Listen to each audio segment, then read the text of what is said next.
صدر مملکت آصف علی زرداری نے جسٹس یحییٰ آفریدی کی بطور چیف جسٹس پاکستان نامزدگی کی منظوری دے دی۔ وزارت قانون نے ان کی تعیناتی کا نوٹیفیکیشن بھی جاری کر دیا۔ ایوان صدر کی جانب سے جاری اعلامیے کے مطابق صدر پاکستان نے جسٹس یحییٰ آفریدی کی تعیناتی 26 اکتوبر سے 3 سال کے لیے کی ہے۔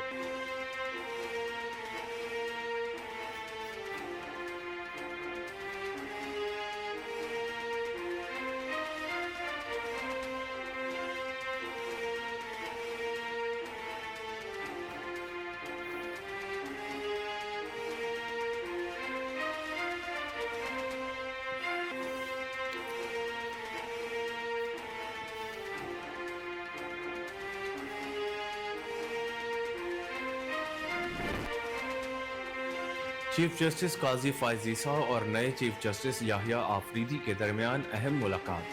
چیف جسٹس قاضی فائز عیسیٰ نے نئے چیف جسٹس یحییٰ آفریدی کو مبارکباد پیش کی۔ ذرائع کا کہنا ہے کہ جسٹس یحییٰ آفریدی نے مقدمات کی سماعت کے بعد چیف جسٹس سے دوسری ملاقات بھی کی۔ دونوں ججز میں پہلی ملاقات آج مقدمات کی سماعت سے قبل ہوئی۔ جسٹس یحییٰ آفریدی جسٹس منصور علی شاہ کے چیمبر میں بھی گئے۔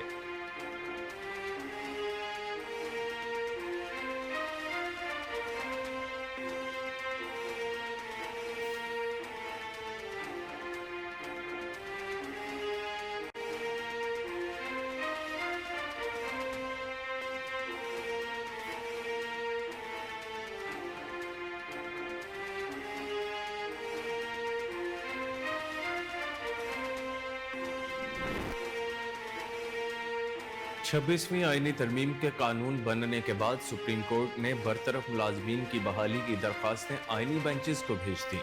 جسٹس منصور علی شاہ کی سربراہی میں 3 رکنی بینچ نے برطرف ملازمین کی بحالی کی درخواستوں پر سماعت کی۔ جسٹس منصور علی شاہ نے ریمارکس دیے کہ اس کیس میں آئینی سوال ہے اور 26ویں آئینی ترمیم میں کہا گیا آئینی کیسز آئینی بینچز سنیں گے۔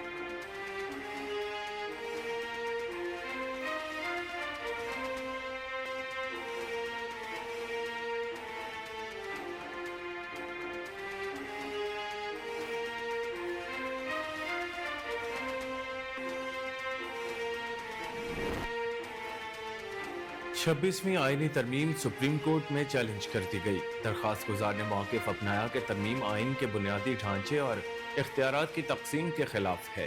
چیف جسٹس کی تعیناتی حکومت کے پاس چلی گئی۔ عدلیہ کی آزادی کے منافی قرار دے کر کالعدم قرار دی جائے۔ سندھ ہائی کورٹ میں بھی درخواست دائر کر دی گئی۔ درخواست گزار کے مطابق جوڈیشل کمیشن پر ایگزیکٹو کا کنٹرول بڑھ گیا۔ اگر سیاستدان ججز کی پرفارمنس رپورٹ مرتب کریں گے تو عدلیہ آزادانہ کیسے کام کر سکتی ہے؟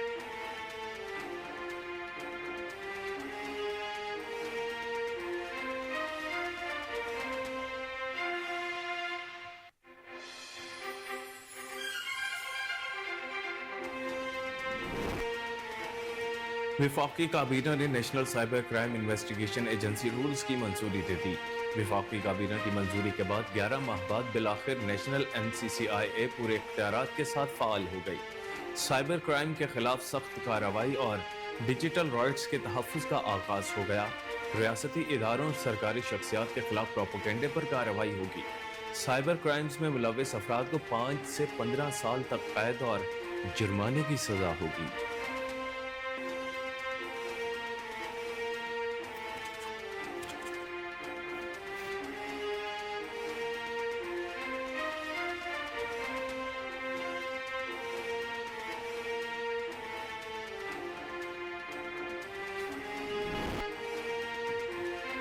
عدالت نے توشہ خانہ 2 کیس میں سابق خاتون اول بشرا بی بی کی درخواست ضمانت منظور کر لی۔ اسلام آباد ہائی کورٹ کے جسٹس میاں گل حسن اورنگزیب نے توشہ خانہ 2 کیس میں بشرا بی بی کی درخواست ضمانت پر سماعت کی۔ جسٹس میاں گل حسن اورنگزیب نے ریمارکس دیے کہ یہ تو جسٹس قاضی فائز عیسیٰ کی طرح کا کیس ہے۔ اس کیس میں بھی شوہر کو بیوی کے کیے کا ذمہ دار ٹھہرایا گیا تھا۔ عدالت نے بشرا بی بی کو رہا کرنے کا حکم دے دیا۔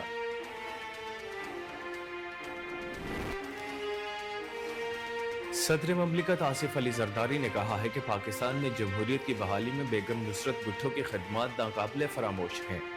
صدر مملکت آصف علی زرداری نے مادر جمہوریت بیگم نصرت بھٹو کی 13ویں برسی کے موقع پر پیغام میں کہا، بیگم نصرت بھٹو نے آمر کے خلاف عوام کے حقوق اور جمہوریت کے بحالی کے لیے طویل جدوجہد کی۔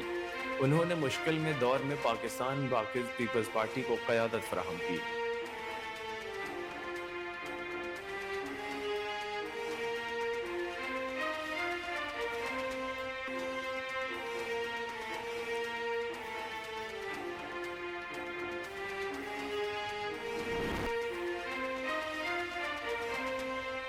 ڈاکٹر عافیہ صدیقی کی رہائی سے متعلق وزیر اعظم شہباز شریف کے خط پر امریکی محکمہ خارجہ نے تبصرہ کرنے سے گریز کر دیا۔ نائب ترجمان امریکی محکمہ خارجہ ویدانت پٹیل سے میڈیا بریفنگ میں ڈاکٹر عافیہ صدیقی کی رہائی کے بارے میں لکھے گئے حکومت پاکستان کے خط کے بارے میں سوال کیا گیا، جس پر انہوں نے جواب دیا کہ پاکستان اور امریکہ کے درمیان نجی سفارتی رابطوں پر بات نہیں کروں گا۔ انہوں نے کہا کہ ڈاکٹر عافیہ کے کیس اور قید سے متعلق معلومات کے لیے امریکی محکمہ انصاف سے رجوع کیا جائے۔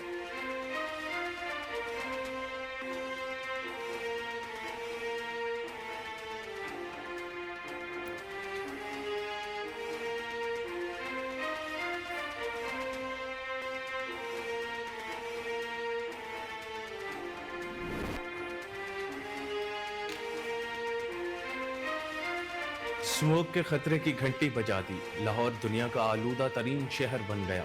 صوبائی دارالحکومت میں آلودگی کی شرح میں مسلسل اضافہ ہونے لگا ہے، جس سے لاہور آلودہ ترین شہروں کی فہرست میں پہلے نمبر پر آ گیا ہے۔ شہر میں اسموگ کی اوسط شرح 500 کی خطرناک حد سے بھی تجاوز کر گئی ہے۔ آلودگی کی بڑھتی شرح بیماریوں کا سبب بننے لگی۔ آنکھوں میں جلن، سانس لینے میں دشواری جیسی بیماریاں تیزی سے لاہور میں پھیلنے لگی۔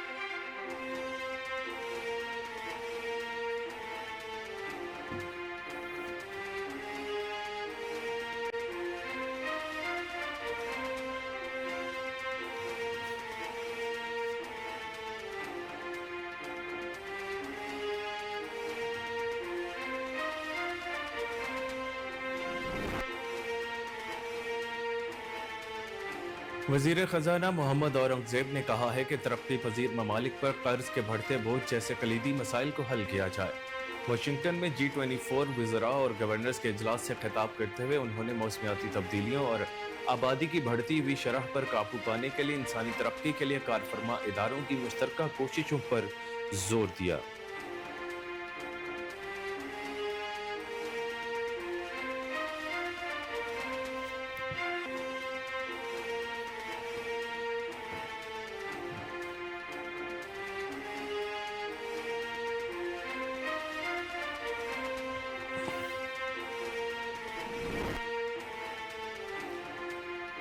وزیر اعلیٰ پنجاب مریم نواز شریف نے پنجاب انسٹیٹیوٹ آف کارڈیالوجی کا دورہ کیا اور مریضوں کی عیادت کی۔ PIC کے ایگزیکٹو ڈائریکٹر نے وزیر اعلیٰ پنجاب کو ریویمپنگ پلان اور دیگر امور پر تفصیلی بریفنگ دی۔ وزیر اعلیٰ پنجاب نے PIC ایمرجنسی بلاک میں فراہم کردہ سہولتوں کا جائزہ لیا۔ ایمرجنسی بلاک میں زیر علاج مریضوں کی خیریت دریافت کی۔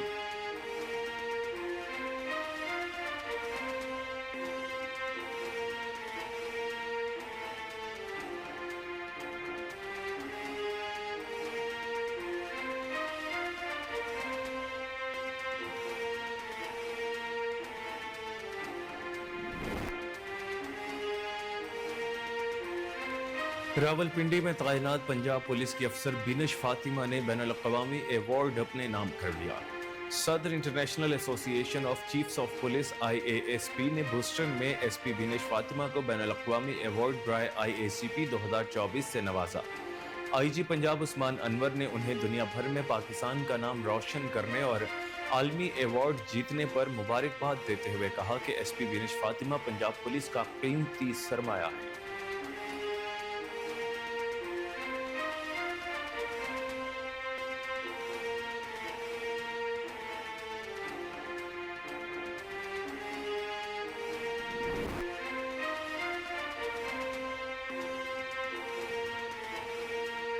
دہشت گرد اسرائیلی فوج نے غزہ میں حملے تیز کر دیے۔ تازہ حملوں میں 115 فلسطینی شہید، 487 زخمی ہو گئے۔ خان یونس سے شہید فلسطینیوں کی متعدد لاشیں برآمد ہوئی ہیں۔ شہداء کی مجموعی تعداد 42,718 ہو گئی۔ 1,282 فلسطینی زخمی ہیں۔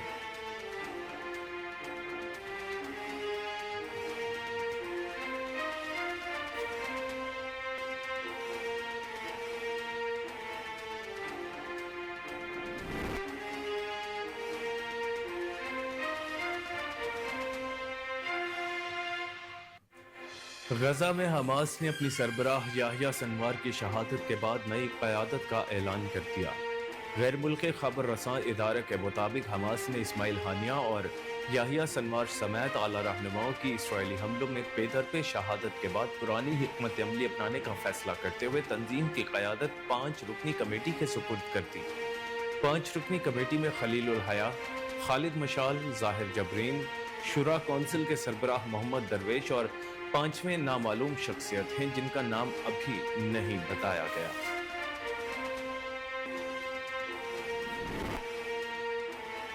اسرائیلی فوج نے حزب اللہ کے قائم مقام سربراہ ہاشمی صفی الدین کو بھی شہید کرنے کا دعویٰ کیا ہے۔ اسرائیل کے مطابق ہاشمی صفی الدین کو 3 ہفتے پہلے بیروت پر حملے میں نشانہ بنایا گیا تھا۔ ہاشم صفی الدین حزب اللہ کے سابق سربراہ حسن نصر اللہ کے کزن ہیں۔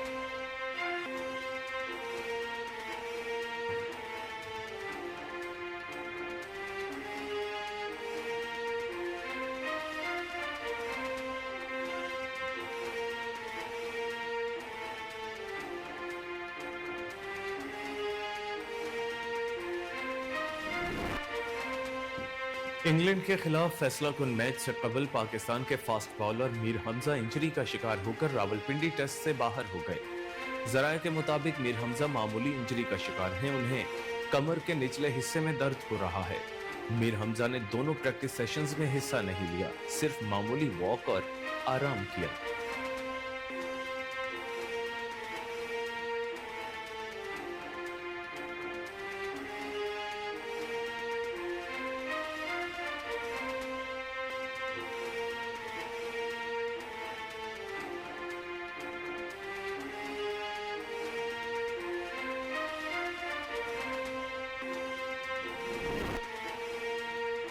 آسٹریلیا کے خلاف ٹی20 سیریز کے لیے پاکستان کرکٹ بورڈ پی سی بی نے ٹیسٹ ٹیم کی طرح وائٹ بال ٹیم میں بھی بڑی تبدیلیاں کرنے کی ٹھان لی۔ میڈیا رپورٹس کے مطابق آسٹریلیا کے خلاف وائٹ بال سیریز کے لیے وکٹ کیپر بیٹر محمد رضوان کو ممکنہ طور پر کپتان بنائے جانے کا امکان ہے، جبکہ ٹیم سے فخر زمان، شاداب خان اور افتخار احمد کو ڈراپ کیا جا سکتا ہے۔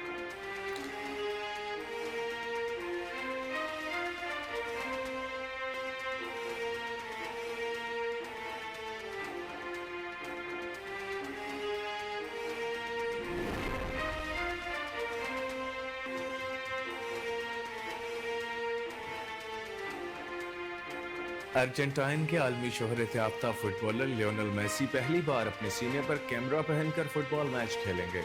ایم ایل ایس کپ 2024 میں انٹر میامی کے میچز کے دوران شائقین ٹک ٹاک لائیو سٹریم کے ذریعے ان کی نقل و حرکت کو دیکھ سکیں گے۔